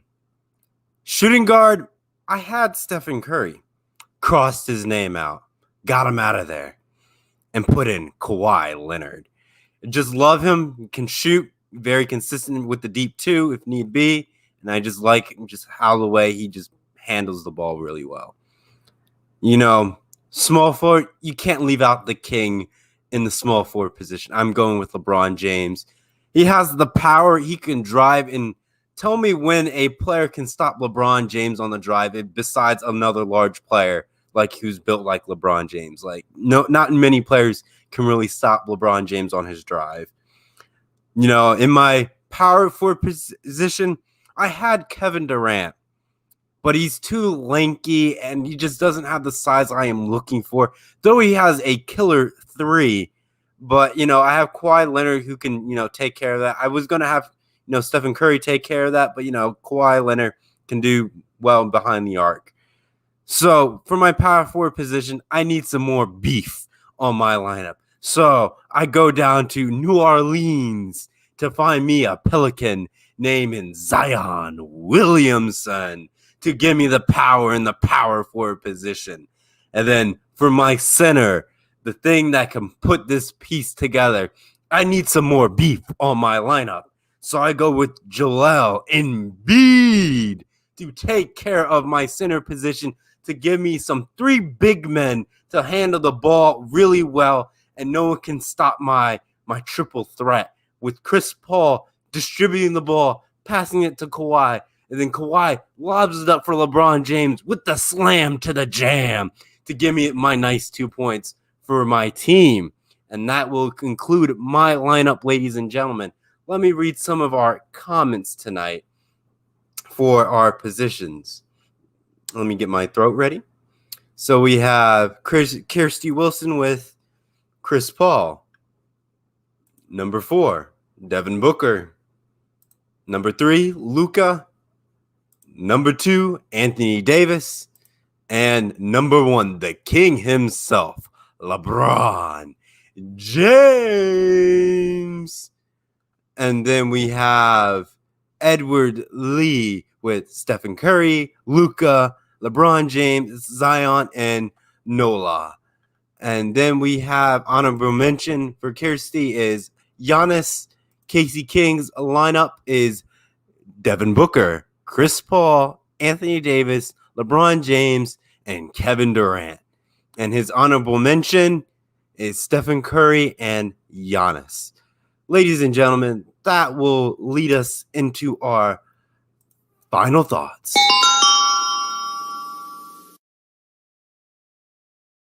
We are getting close to an hour and 45 minutes on tonight's show, on tonight's broadcast. It's been a fun entertainment rendition of No BS. I try to give my best Gus Johnson interpretation, trying to read these names and make some more excitement. I hope the viewers enjoyed my renditions of all the players and extra enthusiastic behind the names when I was reading them. But I'll go to Isaiah. How were you on tonight's show, and any final thoughts? Well, first of all, before I get into my final thoughts, I just want to thank Casey King, Christy Wilson, Shaido Gupta, Edward Lee, along with Ishmael Lancaster. I think we have a couple more comments. Martin Garcia, James Gonzalez, Austin Morrison, as well as I think that was everyone. Yeah, I think that was everyone. But I want to thank everybody for tuning in to tonight's show. Thank you so much for the love and the support that you guys give us every single night. Really appreciate it. You know, it's just really humbling to see that you guys, you know, always watch our programs and always, you know, comment on our videos. Really appreciate that. But my final thoughts for tonight's show is that we've got some breaking news, fellas, that just came out of the world of college basketball. Some serious stuff just broke in the world of college basketball.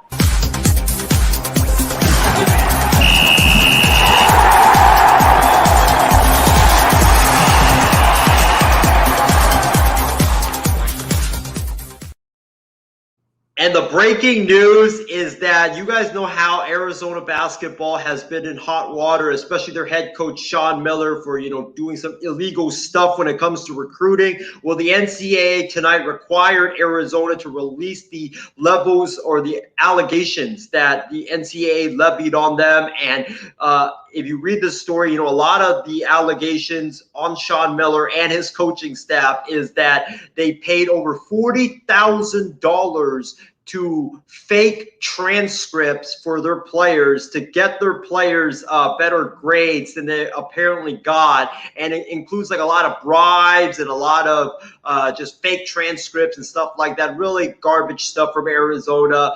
Sean Miller's been in hot water for a long time, but I think he's screwed. I think this time, after all these allegations are out now in public, I think that he is screwed, and he's got 1 year left on his deal. There's no way Arizona cannot fire him. If Arizona does not fire Sean Miller, then the NCAA might as well just demote Arizona to a Division II program. I mean, that's just how pathetic they are and how heinous his crimes are. But, also final thought is that excited to get back to work, with the Oakland A's. I've been waiting for this day for a long, long time. So glad that it's finally here. And hopefully this season, the Oakland A's can have a great year in MLB and hopefully, make it to the American League Championship Series, and we can have playoff baseball at the Coliseum with the Coliseum rocking and, fans waving that gold rally towel. And that's really what I want to experience, meaningful baseball and playoff baseball at the Coliseum. It's going to be so good just to get back, but I want to experience those things as well.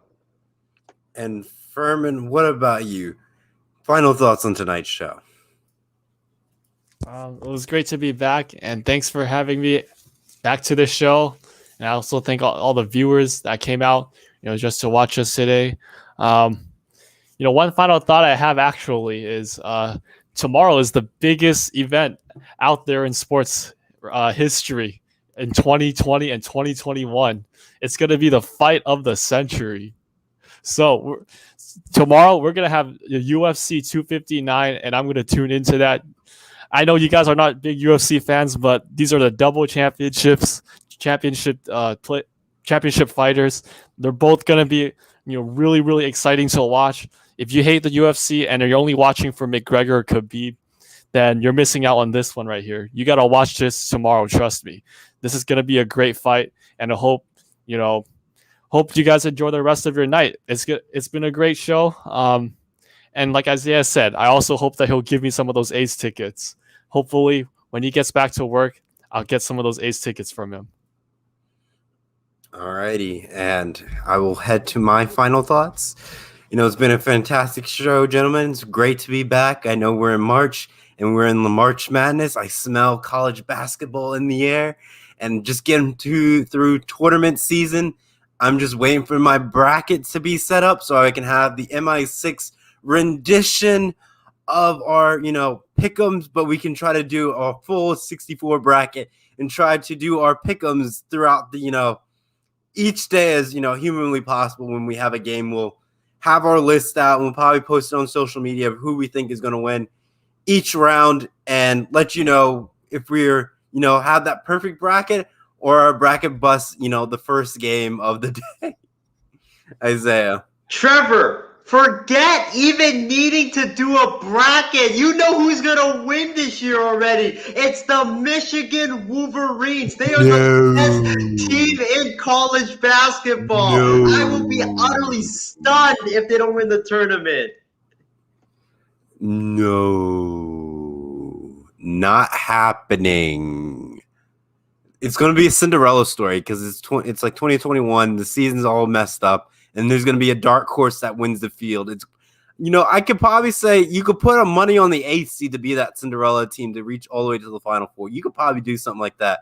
And you can probably get a lot of money based on the circumstance that we're dealing with. But, we'll wait and see how the brackets unfold and who I want to pick to be that 12th seed, the upset the 5 seed, and the rest will be history. Because, it happens out of the 4 brackets, that make up the Final Four.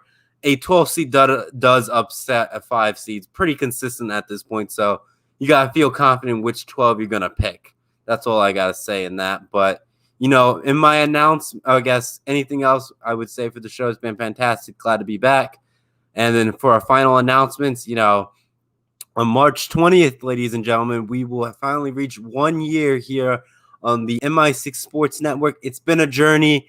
I can't believe 1 year has come around the bend. We've made some great connections, had some great shows, had some funny, laughable moments like Isaiah's Pina Colada on No BS.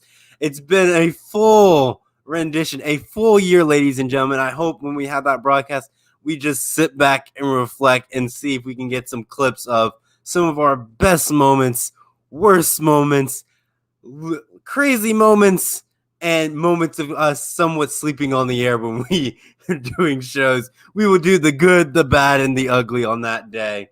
And one other announcement is make sure you check out the MI6 YouTube channel where you can catch some of the MI6 shorts from our episodes that we do on tonight's show and other shows, so you can have those laughable moments, relive those glory days of the MI6, as we say, outlandish takes, something funny or ridiculous happens on set, or we blame technical difficulties and why the MI6 struggles with technical difficulties.